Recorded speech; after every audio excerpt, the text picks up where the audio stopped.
the statements, unfortunate statement by His Excellency Governor Natembeya of Nzoia regarding the abolition of vetting by His Excellency the President on the 5th of February, about 4 or 5 days ago. Those statements were very unfortunate, especially coming from somebody the likes of Governor Natembeya. Because Governor Natembeya was, a county commissioner. He was district commissioner, even before one of the most powerful and renowned commissioners that we have had in Kenya. And he knows northern Kenya very well because he has worked there.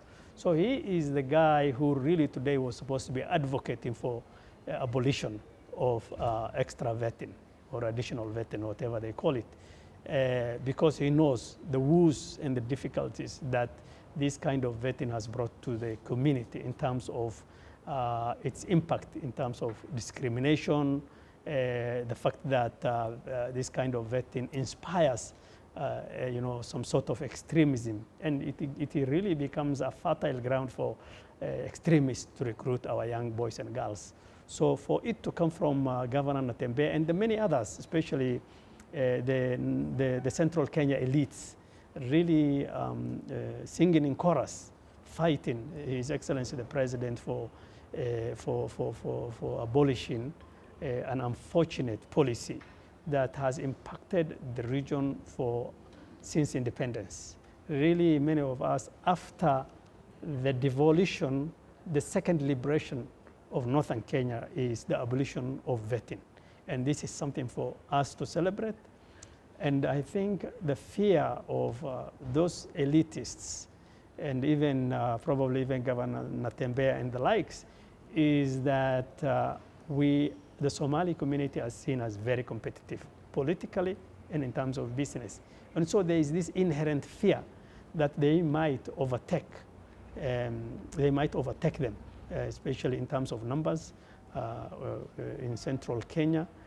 You know that northern Kenya, we don't do family planning. So we have nuclear family, we have large families.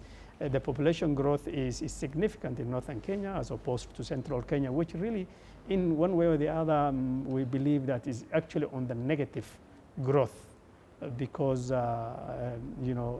because of maybe overuse of family planning and things like that. So this is a natural growth for northern Kenya. The other thing is that there is general reawakening of the citizens of northern Kenya in terms of civic participation.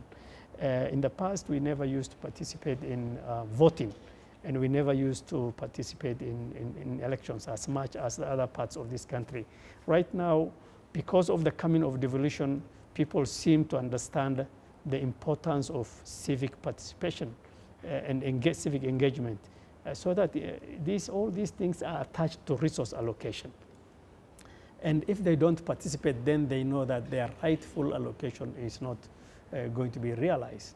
And to that extent, we believe that there are a lot of people who are resenting the abolition of this extra vetting by His Excellency the President. And I think we congratulate the President. Sometimes some decisions are very difficult, but that's why we are leaders. We make very unpopular decisions, but are in the end very important for our country.